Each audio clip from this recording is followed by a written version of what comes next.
Uh, so this week we've got Sanna Duthie from Milford Haven on. I hope I pronounced the surname right. Another ultra runner. Obviously, Sonya was on our list, wasn't she, of people to get on. She was going to be a little bit further down the pecking order, but after Richard last week, and then Sonya came out this week, but Richard talking about his Coast Path Marathon, the coast where he's got the fastest known time recorded, and then Sonya came out a couple of days after that, saying that she was going to take on that challenge and look to beat it. So we'll get the fastest known time. So we thought, well, we might as well get her in this week and see what she's got to say about it. Might as well stir it up, mightn't we? Yeah, well, she's a really good runner, man, and she was someone that when we were discussing about it before and sort of off camera and just in general, that is someone who is more than capable of doing that. But we'll catch up with her now in a couple of minutes. But before that, what have you been up to? Well, like I say, two things we've managed to master during my time off is Zoom and a three-way WhatsApp chat. I've also joined Strava. I've taken the plunge, so I've been getting grips with that. I've for the first couple of days it was fun, and a week later it's the most stressful thing I've ever been on. You know, I'm looking at every run I do. I'm looking at the segments. I'm seeing who's been quicker than me on that segment, who am I quicker than. And it's actually been quite an interesting concept because I've always been one for I preferred private training. You know, I haven't been one to put my results or I'm doing out there or post them on social media. And now all the time, you know, I know if you do a run, you've got the eyes, not the eyes of the world, that might be an exaggeration, but everyone's watching you, you know, and I'm very conscious. I was very conscious running. I did a 10K this morning that I was struggling at one point. I thought, if I slow down here, I'm slow on this segment or you know, I'm down on my time, people are going to notice it. So it's something I've avoided for quite a while, but it's been an interesting addition. It certainly motivates you when you're training on your own. I don't know how you found it. Yeah, it is. It's a funny one. You know, sometimes, you know, I'll bang on Strava all the time and do everything on it. And mainly these days, more of a record keeper. I mean, I use it all the time for, like when I do coast steering, you know, when we do coast steering activities. And it acts as my logbook, you know, so I've got a record of what I've been doing, how long I was out there and the dates and the times and everything. But training-wise, yeah, it's one of those ones you can get addicted to. I mean, and when you talk about the segments, and dare I say it, and I do know people who've done this, you know, you'll have someone of King of the Hill, and they've done it with 15 miles in their legs or something similar. Yeah. And then you'll have people find out those segments, do a mile warm-up, and yes, yeah. have those segments. You know, and the same on the bike, you know, people do that. They think, oh, I want to get that, and that's how they go about and sort of fiddle the system, like, you know. Or what really annoys me, and this is probably by mistake people do this, is you have a running segment. There's one, I think, the Glasfryn Lane, right down the Glasfryn Lane in St David's there. And the King of the Hill of that has done it in something like 30 seconds, but they're on a bike. And I was thinking, you know, you've got to change that.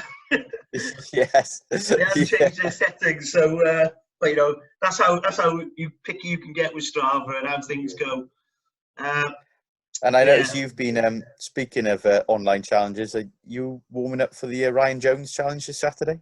I am. I have got, I saw he did a marathon in his garden last week for the NHS. And I was looking at that and I was going to sort of message him saying, oh, I'll join in and do that. And then I thought, oh, my garden's quite small.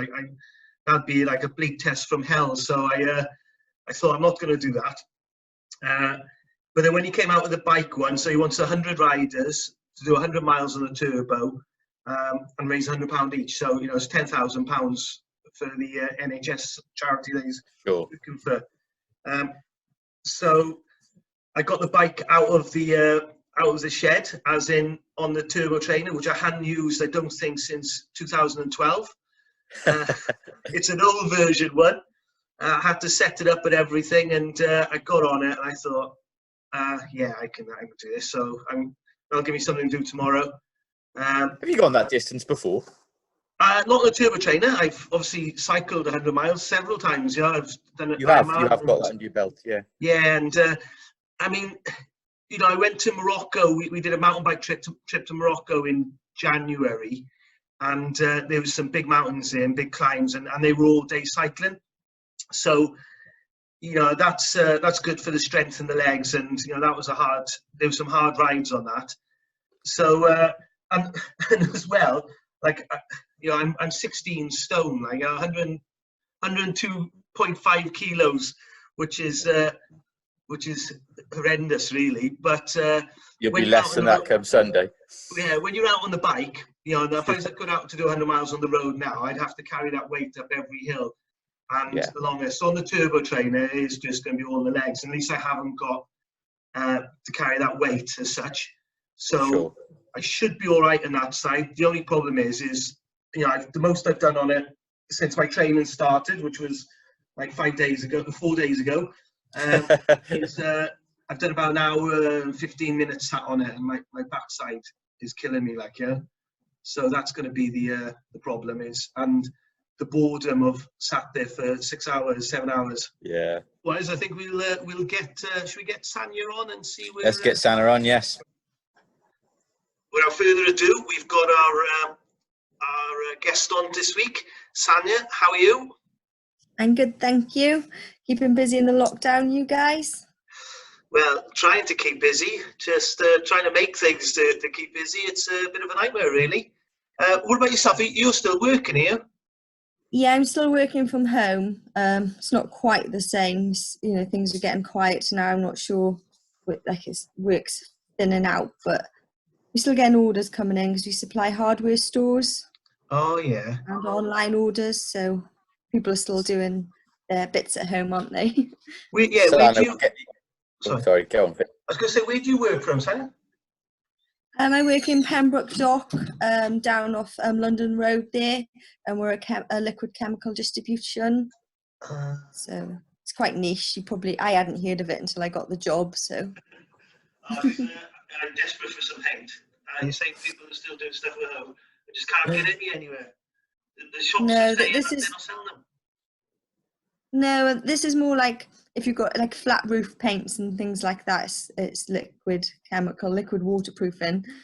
You probably wouldn't want to paint your walls. I don't know. It's getting desperate times. I'll try anything. Sanna, to touch on the obvious thing that we've had to touch on with all the guests we've had on here during these times is obviously, as an athlete yourself, how are you adapting and coping training wise to what's going on? Well, my treadmill's been set back up. Right. And all the weights are out from storage now. And my biggest upset was the Pembrokeshire Coast Path being closed. Yeah. That hit. Feel the pain. Take back. So, obviously, you're running and ultra running. I remember you sort of coming down to, I think, Rasterry Sands, maybe even the first one we did, I think, in 2013 or something. Yes, I did. I've done it twice. So yeah, I think 2013. I think that was my first ever trail marathon. Yeah. I didn't do that great in it then, but it was tough. Yeah. And then I think it was 2014 I came back then as well. Yeah. And you won it 1 year, didn't you? Yeah, 2014. Yeah. So, but when did you start sort of running sort of ultra distances and or running any sort of thing? Well, my first ultra was the Gower 50 in 2015. Yeah. That was obviously 50 miles. It wasn't pretty. It was very tough.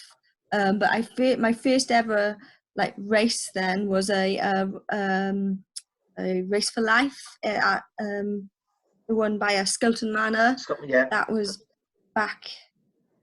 It was about 14 years ago. Oh, so yeah. I've been running, but my first marathon was 2013. First ultra 2015. And so I suppose that then you could say my long distance journey started. I've always done. You want to make that transition, Sanna, to go from a 26 mile to an ultra, because it's a huge jump, however way you look at it.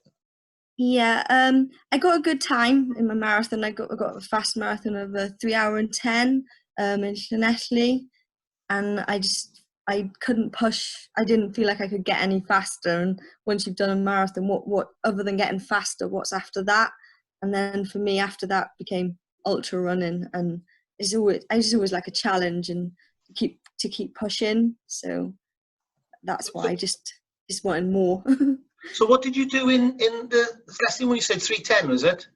Yeah, and I came first female that year in that then as well. So yeah, I mean that is obviously an extremely impressive time, 3:10. Yeah.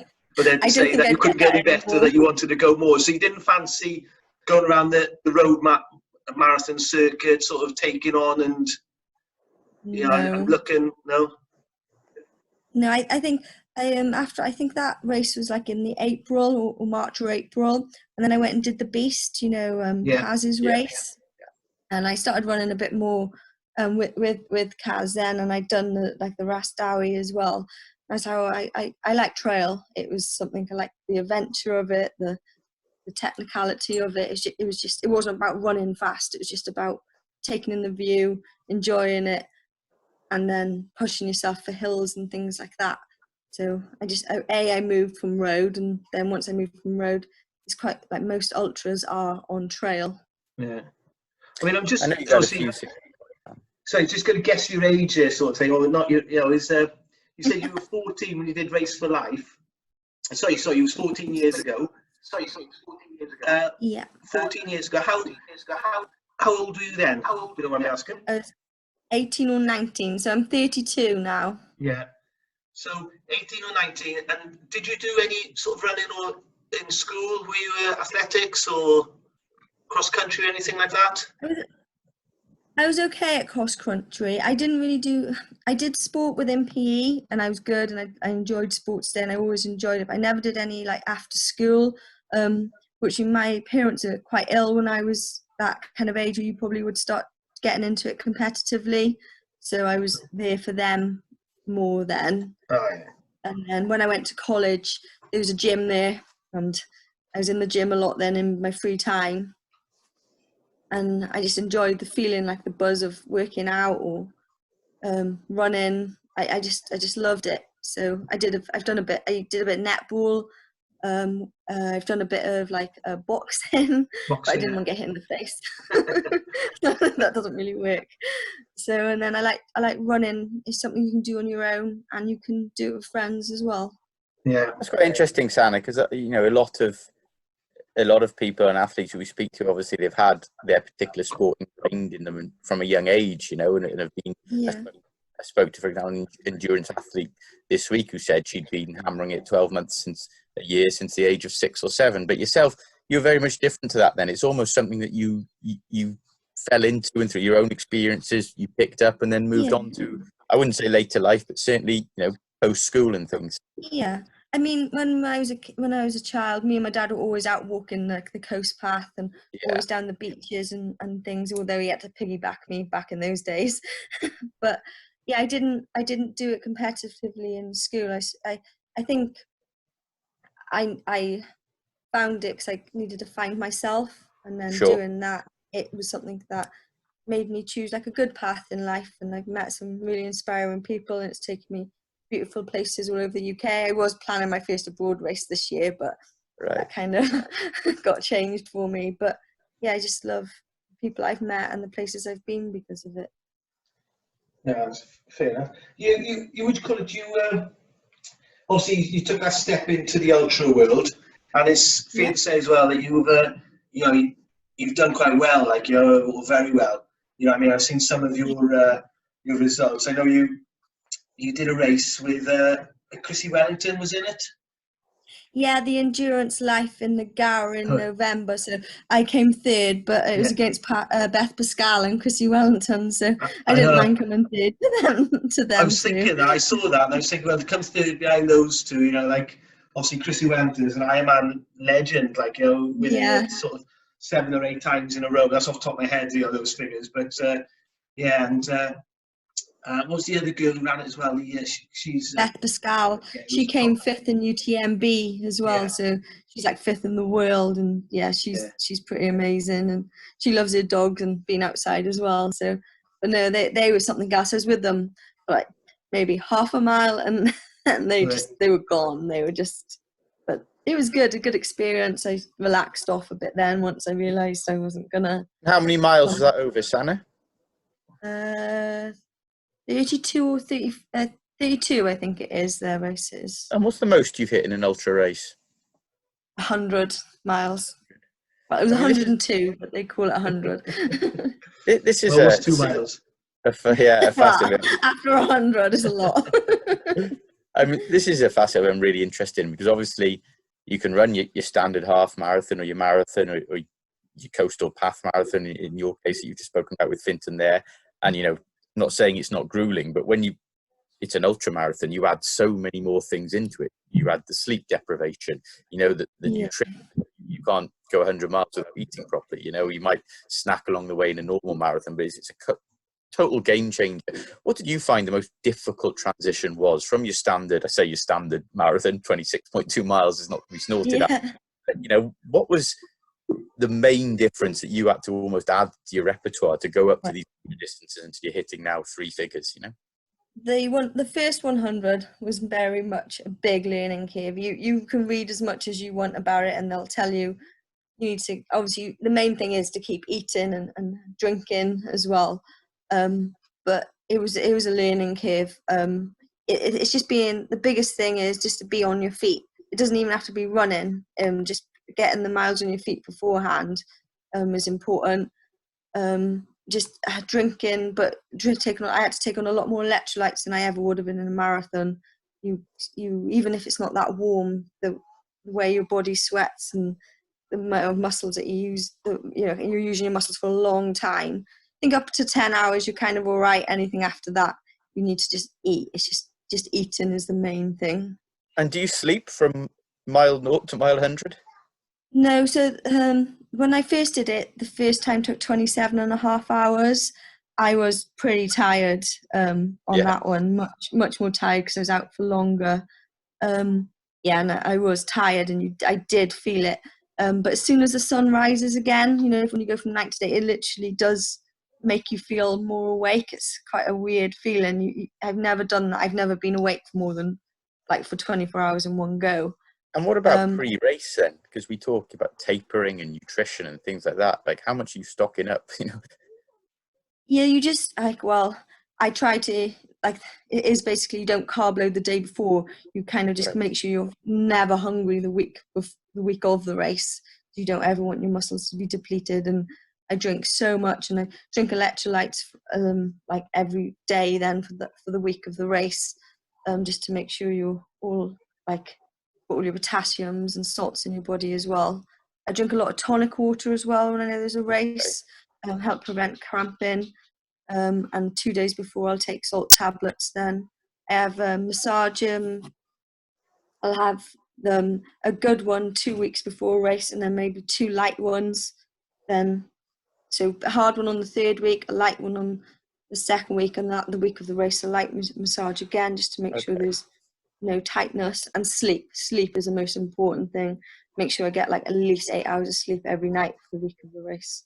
You don't sleep well the night before, and you're not going to get any that day. But sleep for me is important. When you say, Sonya, that first race you're talking about, which was the Pembrokeshire 100, I do believe, was it? In 2017. So that was 100 miles on the Pembrokeshire coast path. Where did that one start? So it starts in Dale, in the village. You go up to the hill, and then you go round Dale, then from the right all the way then to Poppet. They don't make you go around Dinas though. You don't do Dinas Head or Martin's Haven. You don't do any of the little headlands. Yeah, you didn't go to St David's Head either, did you? I don't think. Oh, you do St David's Head. You do.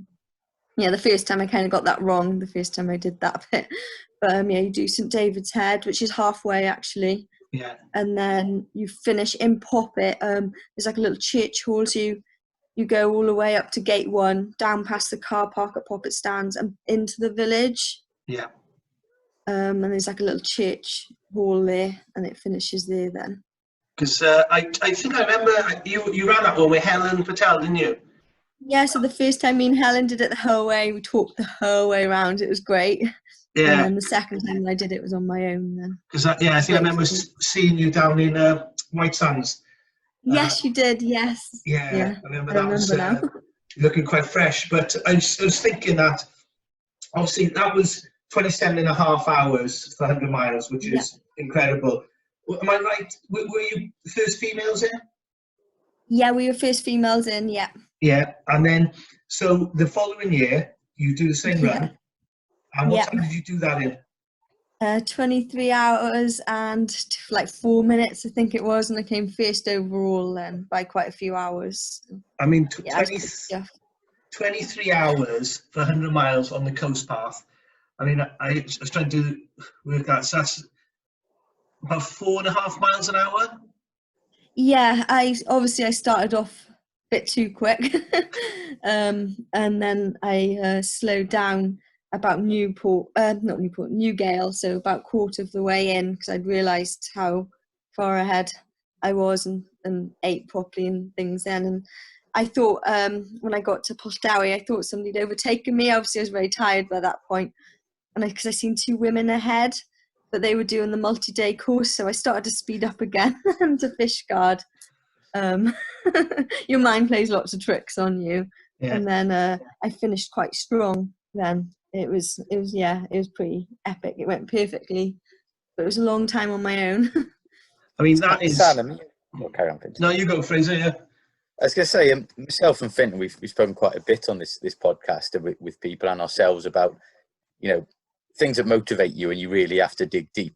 When me and Fintan were just saying now, he's hoping to take on 100 miles cycling. Is that right, Fintan, tomorrow to raise funds for NHS workers, and obviously the underlying motivation there. But for someone like you, when you're ultra running, it's a different ball game, isn't it? Because it's one thing motivating yourself to think, right, if I keep going for another 2 or 3 hours, then I might raise money for something, or I might make someone proud. In your case, you might be struggling and looking up and thinking, hang on, I've got 16, 17 hours to go.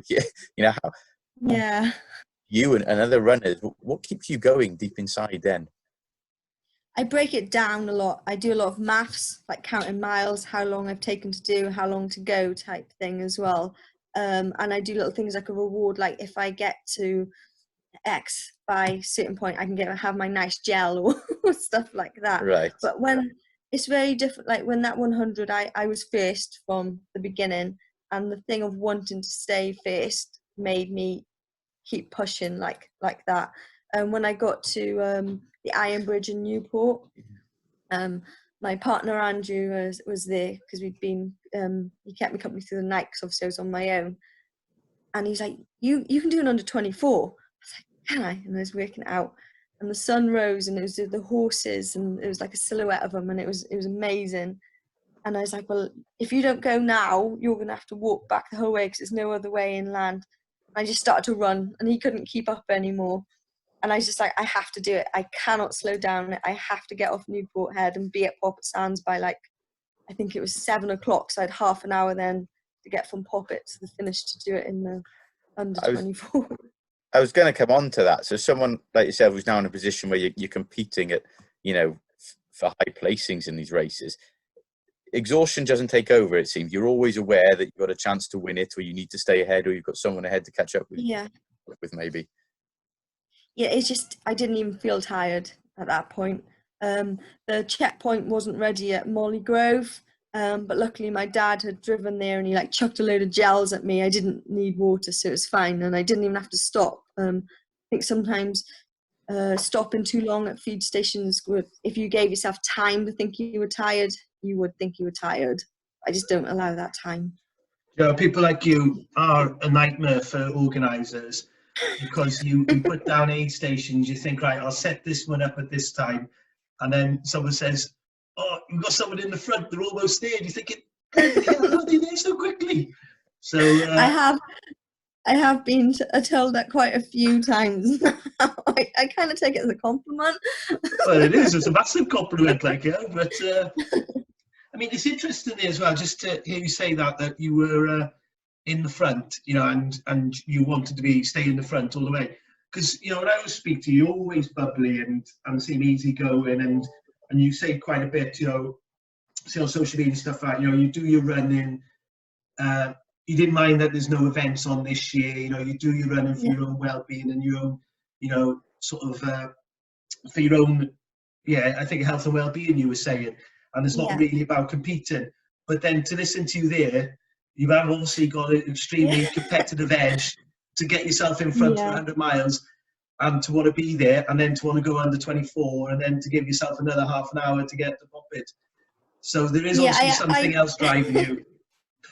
I am quite a competitive person, but I actually hate racing a lot of the time. It's just, I just don't like racing it. But when I run to train, I love to train for a race, being outside and running with friends and exploring routes and stuff. I'm much more relaxed. But yeah, when I'm in a race, it's a bit different to how I run normally. Yeah. Some sort of monster switches on inside and says, I must win. It's a friendly monster. Because, I mean, that gets on to another thing about competitiveness now, obviously. As we were saying before you came online here, that we compiled a list of people we want to interview. We had you down on the list. It was going to be in a few weeks' time, but then I could see a couple of days ago you put on social media that you're going to do the whole Pembrokeshire Coast Path, 186 miles. Yeah. You wanted to do it in fastest known time. At the moment, the recorded fastest known time is obviously someone you know, Richard. Yeah, I met Richard while he was doing it. That's how I met Richard at Sandy Haven. Through Milford, didn't you?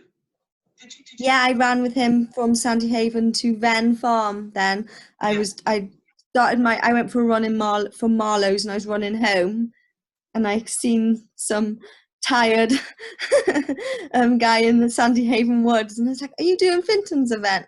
And he said, "Yeah." And he's like, "I'm not going to make low tide." I was like, You are. You're definitely fine. I've planned to come here at low tide." And he was so relieved. And then, I stayed with him then to Ven Farm, because Milford's a bit tricky if you don't know it and you're tired and stuff. Yeah. So he's kind of inspired me to want to do it. So. And to go and beat him. And to be honest, like we said to him last week, and he said at the time that, he set that time. We put that little challenge on. He set the time in. It's there to be beaten, and you're someone, locally, and well, not even locally, like UK-wise, your name has popped up as someone who would probably take it on and could do it. So you're obviously going to have a crack at trying to do it. Obviously, we're in lockdown at the moment. So you've got no date set, have you? You're just going to... Yeah, unfortunately, I can't really. It's a bit of a hard one. Like, everyone's asking when. I can't say a date because it's out of my control. So I'm just kind of going with the flow. Hopefully, I can do it in July, August, depending on when this lockdown ends. And as soon as they open up the coast path and let me do it, I'll be there. So, and I'm going to check the tides and stuff. Obviously, that is a tidal route, so I need to make sure that works in my favour and it's at a favourable time and things like that. I mean, it's it is one of those ones. I mean, we run in June because obviously you've got the long days. I mean, would you take it into September? I did think, if I have to, because I'm doing it for charity, it would make it harder because, like you say, there's not as much light. But if I have to, then I will. It could be a winter edition, and then go back and do a summer edition. Yeah, I mean, we were saying to Rich as well last week, and one of the things when we run, and if you want to do it as quick as you can, I think you'd have to do it like you're doing it, as in, as a privately run thing with your own support group, because as an event, once it gets dark on there, it's a little bit dodgy having organised races on there in the dark.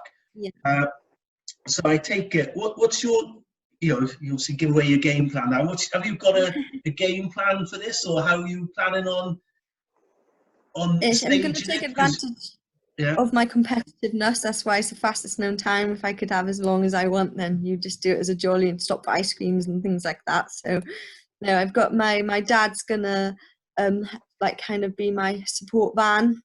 So he's gonna be there, and I've got like my list of foods and things, and he'll know what to do. He's been with me for quite a few of the races, and Andrew, my partner, will help. So they will be a big thing. They know how I work, how I run.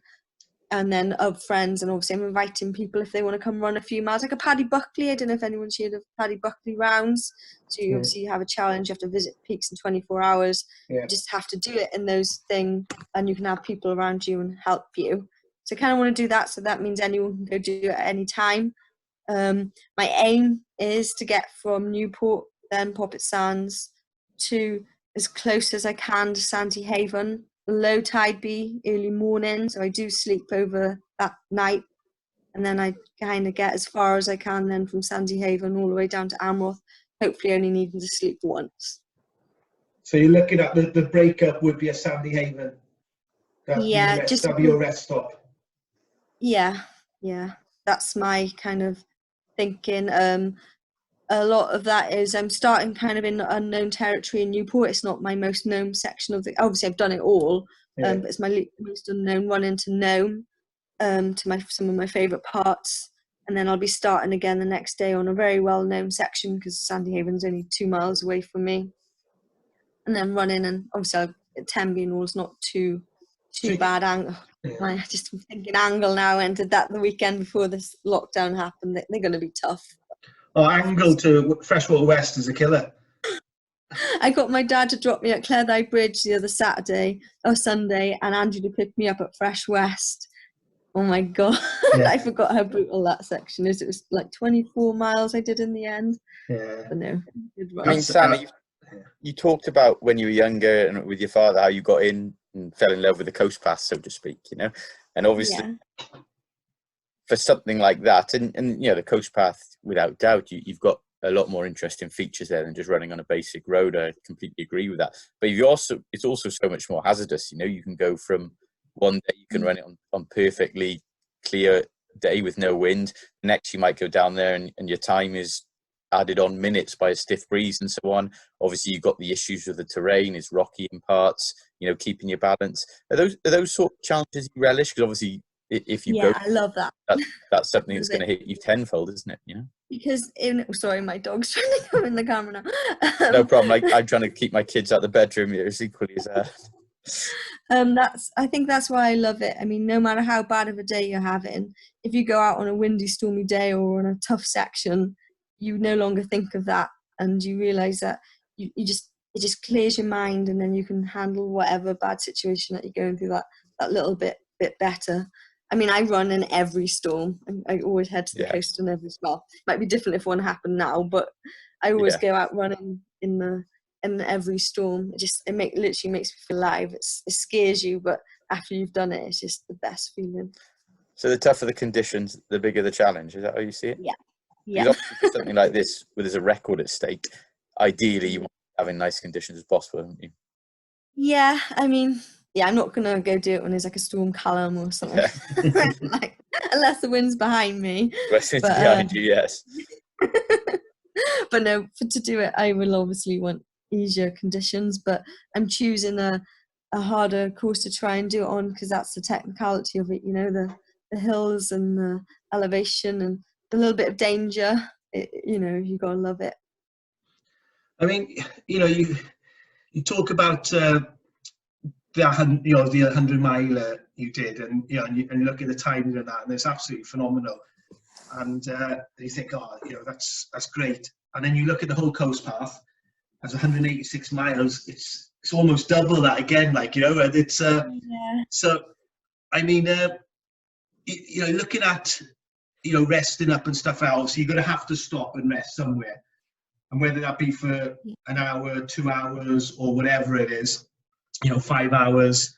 Have you done any stage races? Have you done anything? Have you done any sort of multi-day events? I have. I've done a mountain marathon. So that's where you have to carry your whole kit.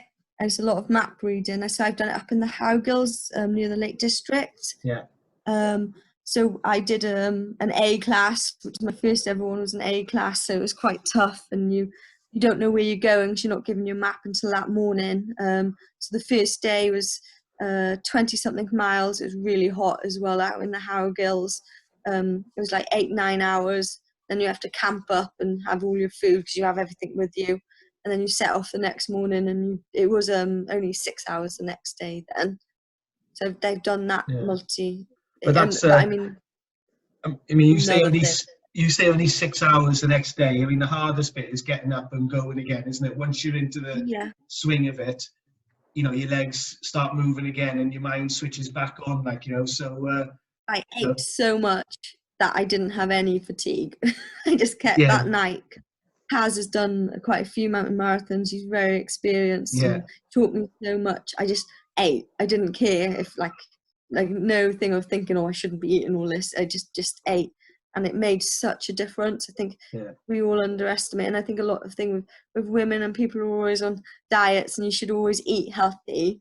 But when you're doing this type of thing, you just eat carbs and lots of fruit and veg and drink. But yeah, I just ate, and it was just I'm interested in what you said at the start there, Sanna. Did I catch that right, that you've got your own weights at home?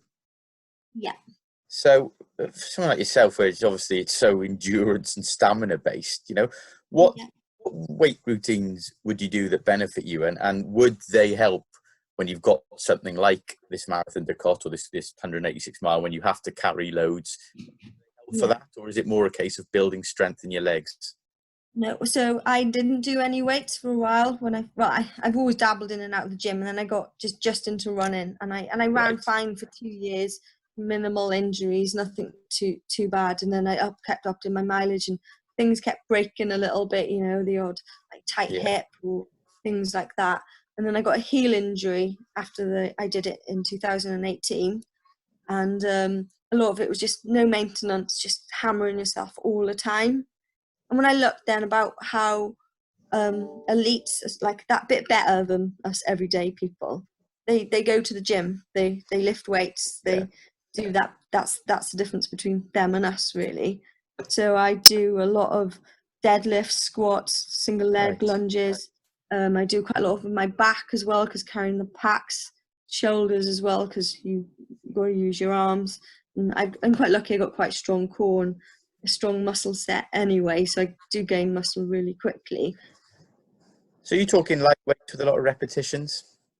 No, when I was doing a bit more in the gym, it's harder now with it being closed. I was deadlifting like 60 kilos, so more than my own weight, and I got up to my own weight on the squats and things like that. Whereas now I'm more like at home, I've only really got like 30 or 40, but not got those things to lift it off my back. I had to shout to Andrew the other day, actually, because I got the squat thing stuck on the bar, stuck on my back squatting. It's happened to the best of us. So no, it's deadlifts, I think, is one of the things that's really helped me. When I went, so I did a really good, started in the gym in January, and I went and did a race in the Brecon Beacons in August. On the Epping Way, the military Sennin Bridge. It's 50 miles, and I did it in 8 hours and 8.5 hours. So I got the record, came first overall.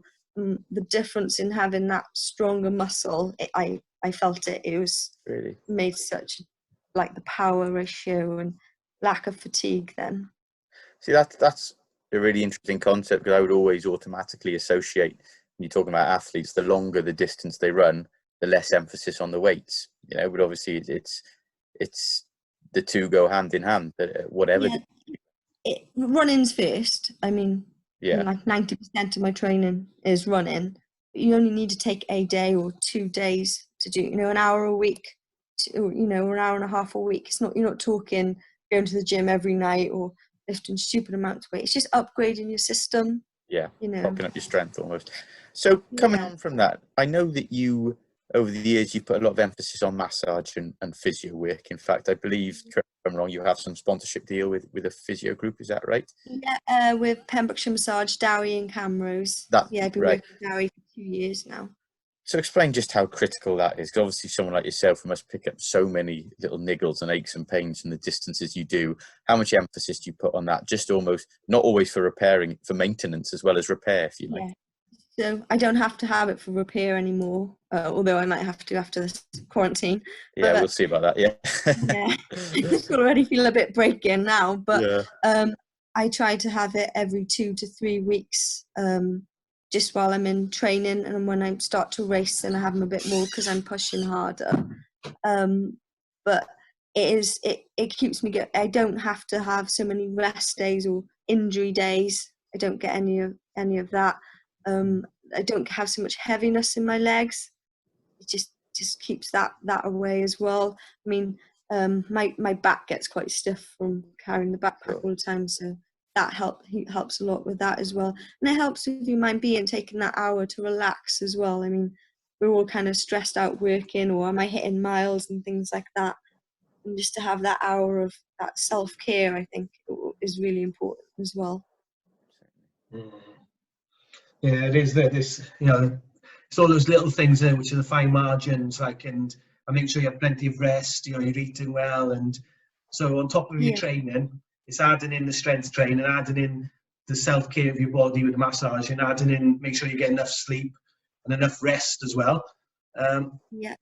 Gets you where you want to be, isn't it? But Fraser obviously mentioned about the strength there. I was going to ask that myself, because I remember seeing some photos when you'd hit the gym and your legs looked like, I know. They look like I don't know, some CrossFit champion in the Reebok Championships or something, it looked very impressive.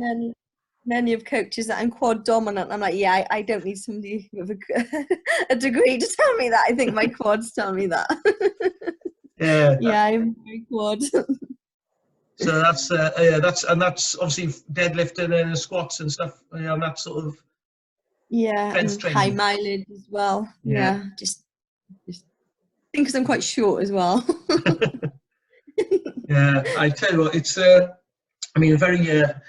very impressive, and I'm really interested. I hope you get your chance this year to do the Pembrokeshire Coast Path and to have a crack at that.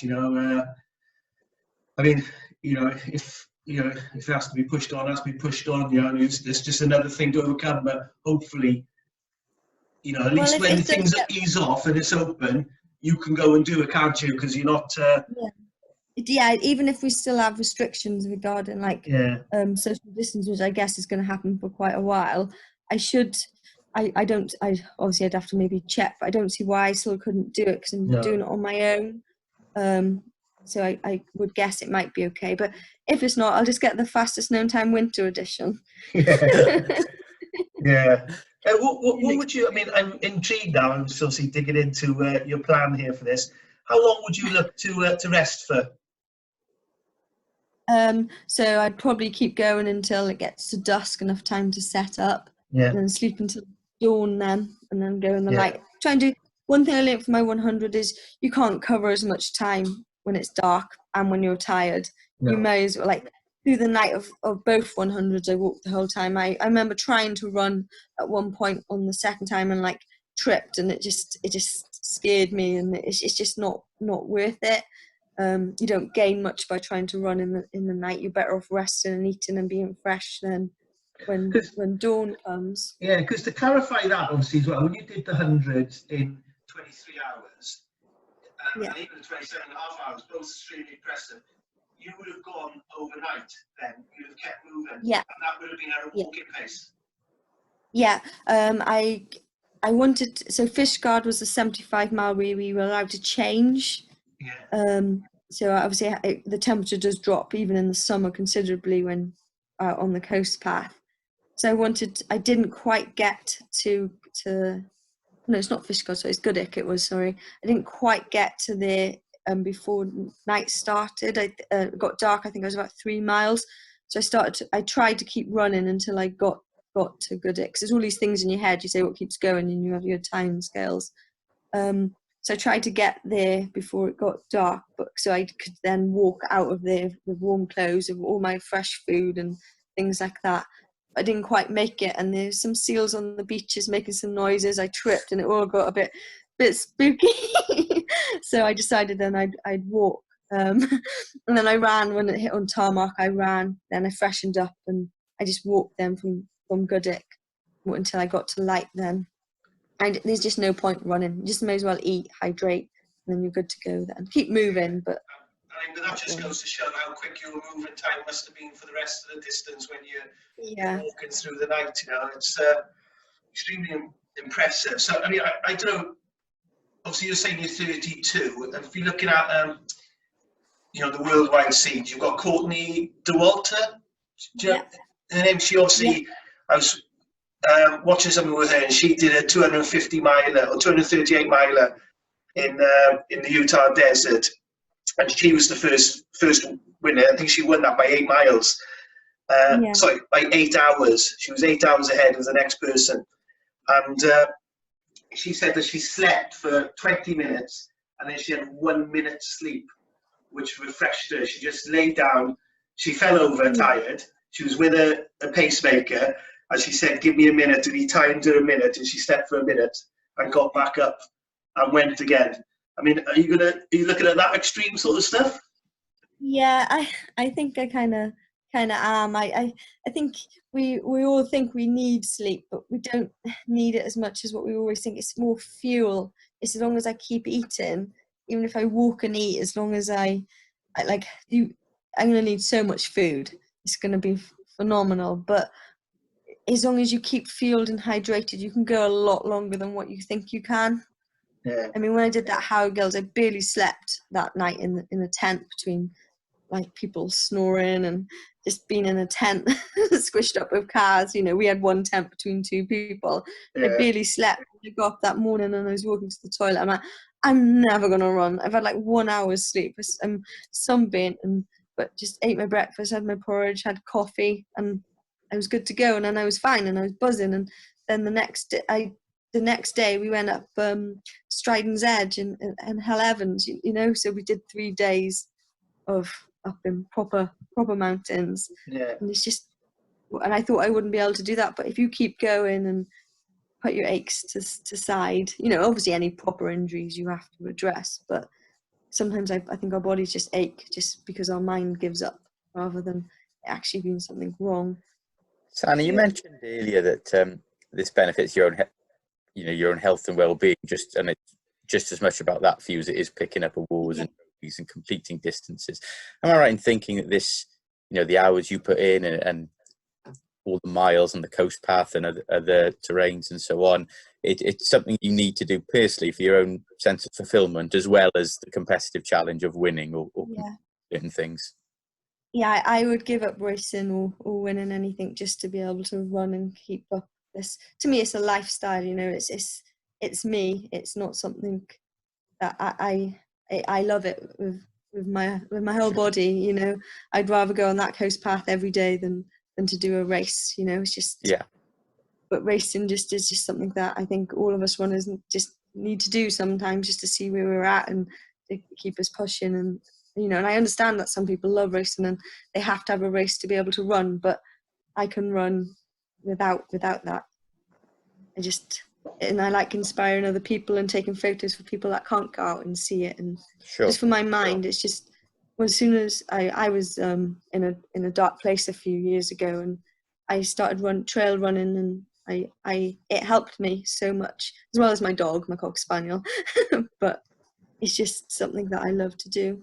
And you do, regardless of whether you're in a dark place or a difficult time or not, do you find you do a lot of thinking whilst you're running? It helps clear your mind and maybe go over things. And that sounds a silly thing to say when you may be pushing to win a race or for a good time. You don't always have time to contemplate the world. Do you go through thinking a lot of things in your head? Oh, definitely. I mean, when I did that, the Gower Endurance, and that was like a proper race setting and I wasn't in the lead or anything. I just thought of so much, and you just pick yourself up, and all the little things that you'd worried about or were anxious about, they don't really matter as much. Sure. Especially when you're out running in a storm, you're in bad weather. Some of the things that you worry about, they really don't matter. It's just in your head sometimes, and it's just sorting your mind out. It's just like organising all your bad thoughts and good thoughts, and keeping the ones that you need to and getting rid of the ones that you don't, leaving them on the coast path. There's nothing better than bad weather on the coast path to when you're out on that, to clear your mind and you just come back feel so much better, don't you? Yeah, it's the best shower ever after as well. Yeah. You think when you talk about sort of the thinking and stuff like that, is that when I'm out on the coast path or somewhere on the mountains, and you're hiking away, or I'm a very slow run in my case, you're thinking, I do my best thinking, and you're most creative, and you think of all these ideas, and you think, that's a brilliant idea, and then you get back and it's all gone, and you're thinking, oh, what was it? You try and get a pen to write it down, thinking, that was a great idea. And then as soon as you've got a couple of miles, you forget it, but you definitely, you're most creative is when you're out there in that sort of environment. What's that? It's just remembering it when you get back. It is. But Well, I tell you what, it's going to be very interesting to see how you get on that coast path. And you've got it in you 100%, like, to do it. It's just hopefully you need a slight bit of luck as well, don't we, with anything that we do, Yeah, with, the weather, the conditions, that you just feel in yourself, and all those to meld into one, because the ability and obviously the mindset and determination, everything, and the experience is there. So yes, it's going to be more of a. It's obviously physically it is going to be tough, running 186 miles is obviously more. It is physical, but the biggest thing for me will be the mind over matter, and but I'm quite stubborn, so I think I'll do quite well. I'm doing it for a good cause as well, so that always, as you know, when you do things for charity, it's always that. Yeah. It gives you that little extra push, doesn't it? Yeah, if you've got obviously people who've donated and you can see what's donated and you've put it out there. I mean, because that's another thing as well, which I want to touch on, is that some people, sometimes when they're going to do something big like that and it's fast no time, some people might just think, right, I'm going to keep it quiet, I'm just going to go and do it and then say that I've done it. Or then some people think, right, I'm going to put it out there and say I'm doing it. Is that putting it out there beforehand and saying I'm going to do that, is that motivation to you? Is that sort of extra motivation, or saying, look, I'm going to do this and I've committed to it now because I've said it? No, because I wanted to do it anyway. But I like I said, I was going to go abroad and do a race, but that's all been changed. And just with everything that's happened recently and seeing charities losing out on so much because the big races aren't going ahead this year, a London Marathon raises millions of pounds, and they're not going to get this month because it's not happening, and loads of other races that are postponed. And I just wanted to help charities out, and seeing how much people and companies are suffering at the moment, it was just something, and I wanted it also to give people something else to think about during this hard time. I wanted just to help others, and no, I was going to do it quietly. I don't need the motivation for it. I pretty much got that. I just wanted it. I just wanted to generally help a charity.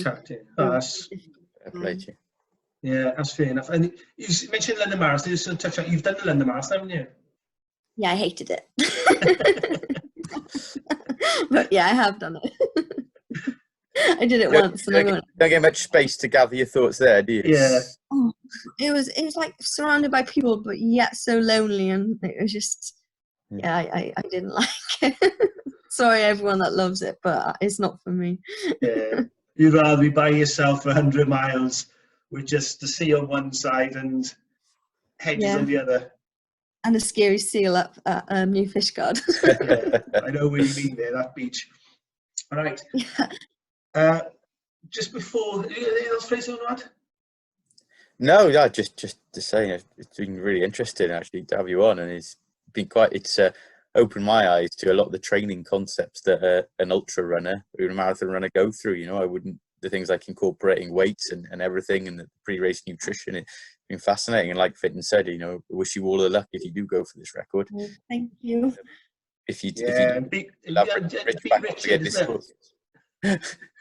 I already asked Richard's permission. He said it's fine. He's living off that long enough now. He's saying, move on, he was on last week. He's an interesting fella as well. I like Richard. Yeah. Until obviously this lockdown, we haven't ran much recently, but over winter we trained through all those storms and stuff together. We went round Dale when it was that Storm Callum. Oh my goodness, that was horrific. It was like 20 miles of storm. It's good training, but yeah, that's what you need. I'm gonna finish. Right, we're gonna do a little bit of a fun fact there. These things of excuse the name. I've just written it down now. I've just come up with this same thinking. I'm thinking of you running. I'm thinking of things. The lockdown lowdown, right? So, if the lockdown went into 3 months, and for 3 months, we had to go without things, and you had to pick between these. What would you pick, right? So I'm going to give these to you now. It's only for 3 months, not forever, right? So, all right, I'll start off with an easy one. social media or TV? TV. You'd give up TV and keep your social media. All right. Yeah. Coast path or mountains? Mountains. You'd give up the mountains. Yeah. All right. I guess a little bit harder now. Your dog or running? Oh my God. I can't pick. Only 3 months. Don't bottle this one, Sanna.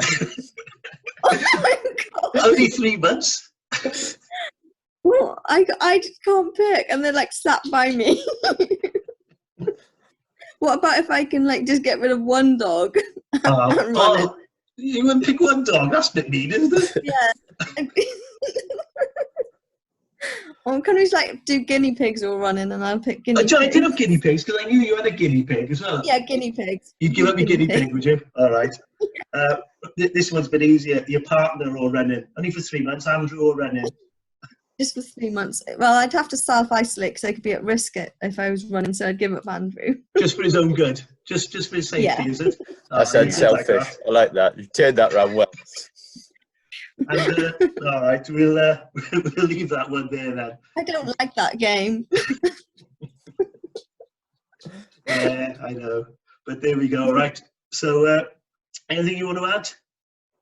No, thank you for having me on. It's been great chatting to you guys. Hey, it's brilliant. Good to see you, and keep yourself healthy and look after yourself. And as soon as you get the chance, have a crack at it, and we'll definitely be watching. That's for sure. Absolutely. Yes, Best of luck, I'll be Sanna. getting tracker, so I'll let everyone know the link and when I have the date as well. So. Best of luck. All right. Hey, take care. Thank you. Nice to see you both. Hey, good to see you. Bye.